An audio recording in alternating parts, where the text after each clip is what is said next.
Hey guys, what's up? It's Jonathan here with Real Life Sermons.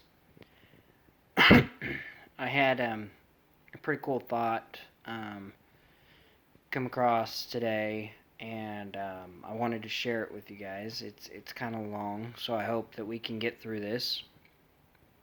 But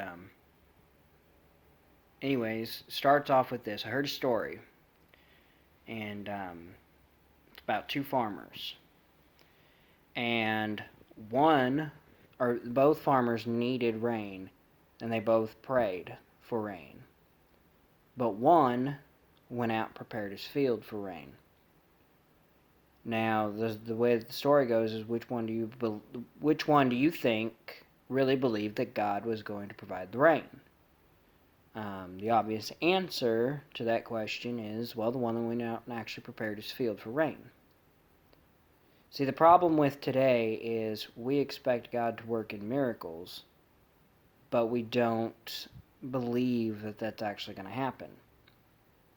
When we pray for things, we don't prepare. It's kind of like, you can equivalent to it as, I want God to do this, but I don't think He's going to do it. Well, so when we're in our daily lives, what this basically boils down to is that miracles happen with belief. Now, look at Peter and Paul. They were walking into the city, and there was a crippled man, and he asked for change, and he says, "Silver and gold have I none, but I have with me Jesus." And the man just kind of went, "Well, no," and he said, "I command you to get up and walk." And the man got up and walked. And he walked away, healed. Peter and Paul couldn't have done that outside of their belief that by telling this man to get up and walk, that he would walk. So we have to go into our lives believing that what we're praying for, what we're asking for, and what we're really wanting is going to come from God. He says, "Ask and I will give you. In accordance to my will, I give you the best of the best." And we talked about this a little bit in the last video a couple weeks ago about God wanting us to have the best. So in wanting us to have the best, He's also not going to give us something if it's not the best. He'll wait and give us something that we couldn't have even imagined before. But going out and preparing your field for rain is very important. Your field being whatever it is that, you need a new car, start looking. You need a house, start looking. It isn't just going to show up one day with a neon sign that says, "This is your house," without you being out there looking for it. And a real life example is, this last summer, my mom was looking for a house. And we went and we looked and we looked, and we thought we found a couple really good ones too. But they just didn't pan out. And we were getting desperate, and time was running out, and this is where God always works.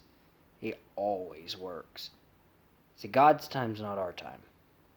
And that's where a lot of people think, I'm running out of time, I'm running out of time, I'm running out of time. These farmers had no water. No way to water their fields, and it was a drought. There was no water. And, no forecast saying rain's coming. Rain's a-coming. No forecast. And the one went out and prepared anyways. He said God will provide the rain in His time. And it's funny how God always picks the last second to come in. And even when it's past our expectation last second. So Mom was supposed to be out September 10th. Actually, she was supposed to be out September 1. And we thought we had a place all lined up, and everything fell through the last day.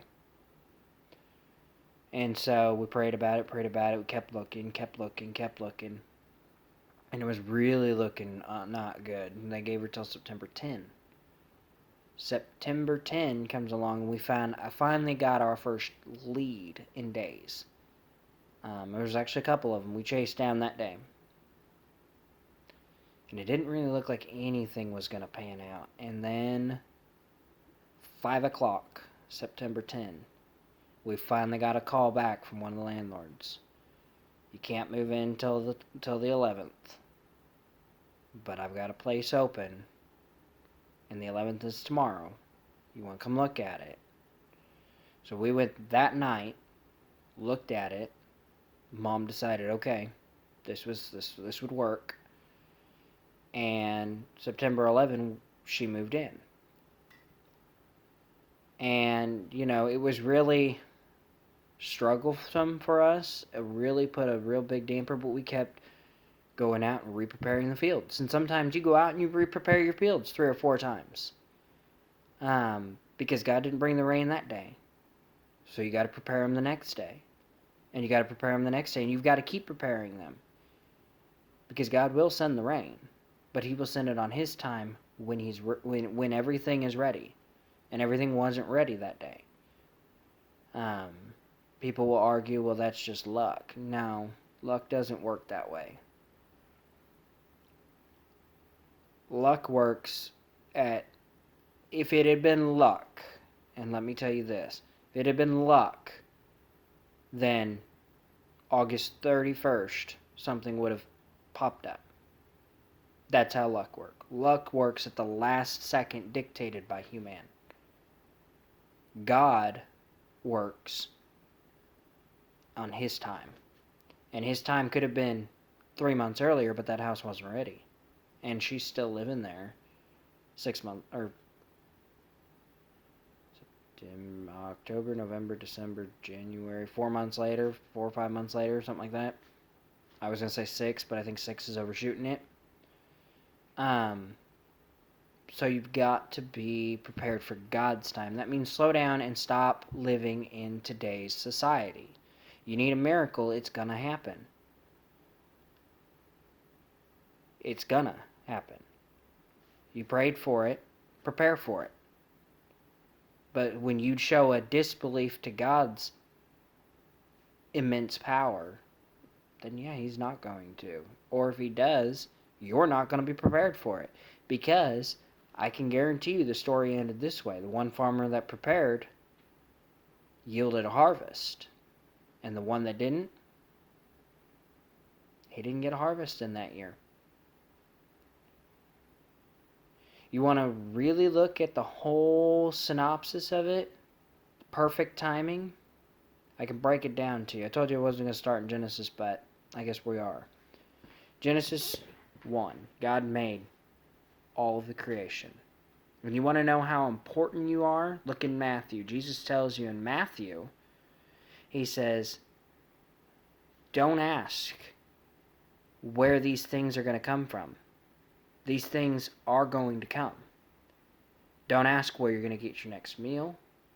Don't ask where you're going to get your clothing from.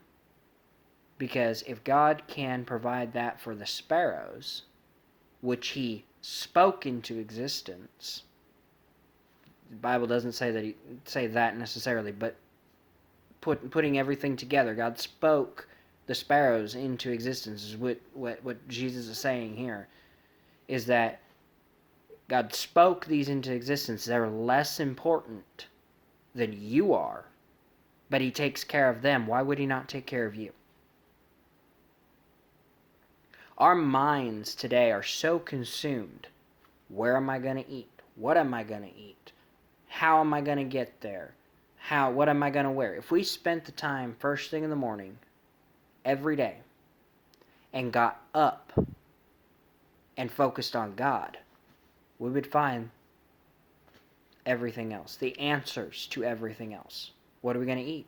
Cereal sounds great. What am I going to wear? Clothes sound great.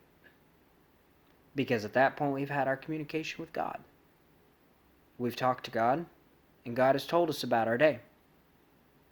But without that, when our minds get up and we start going, okay, I got to get dressed, I got to eat, I got to shower, I got to shave, I got to this, I got to that, I got to that. The things we could have done the day before, which was shower, shave, all that fun stuff, we're focused on that now. And then God comes last. So it's no surprise that our whole communication with God is broken down. When the Israelites got up first thing in the morning, they would do is pray. When Paul got up, first thing he did was pray, and then he wrote letters. Prayer is important. So back to my original story. We're so consumed by this that Jesus even pointed it out and said, do not worry where you're going to get these from. I will take care of you. My Father will take care of you. He takes care of the birds. He takes care of the beasts of the earth. If you read in Genesis and go through the creation story, you will find where God created the trees. God created the fields. He created the ocean. He created the life in the ocean. He created the life on earth. A lot of people will argue and say that God didn't need us. But if you read Genesis, God was lonely. But he didn't need us to do anything except to be a companion. We were supposed to, he made us in his image. We were to be like him. Now, before anybody gets mad at me, I'm not talking a God. I am talking we were supposed to be perfect. We were supposed to be absolutely perfect. And when he created us, we were. We were absolutely perfect. Nobody knows how much time went by, but after a couple days, I believe, God noticed that Adam was lonely. Adam needed another human. So God put Adam to sleep, and he took Adam's rib from the side of him, and he formed woman from the dust of the earth as well. And when he did that, he formed woman to be a partner to man. Very critical to the rest of the story. He formed woman to be a partner to man. Not to be above man, not to be below man. Women have a very important role. The men are the leaders of the household. They lead the family to God. Women are the maintainers. The two cannot work opposite of each other. And the two cannot work without the other. A maintainer maintains. To maintain the family means to maintain that we're on track. A woman needs to know, and if you look at most women, they're maintainers. That's not demeaning. That is just saying they are maintainers. They like to maintain. They need to maintain that their household is on track with God. And men, we're leaders. We need to lead our families on track with God. So the only way that this works is a partnership, which God created perfectly. Women are man's companions. The wife is the husband's companion. Let me put it that way, okay? Because the way that I said it before sounds weird, and it's not how I meant it. I'm not saying that men should have multiple women and women should have multiple men. That's not what I was saying. Women are maintainers. A man and a woman, a husband and wife, should work together. Fast forward a little bit. Adam and Eve are standing in the garden when the serpent approaches. Now we know Adam is standing next to Eve because later Eve turns to Adam, who's right there. So we know Adam and Eve are together when the serpent tempts her about the fruit. Now, the man's job in this scenario, and this is very crucial point for our families, is he should have been there to lead his family away from that situation. Satan's going to come and he's going to twist words. He's going to say, "Oh, you don't need to really do you need to file all of your tax information? Do you have to be totally honest about your taxes? Do you have to be totally honest with your boss about going to work? Do you have to be totally honest with that with the deposit? You can take a couple dollars out of that and nobody will notice." He does it in the garden.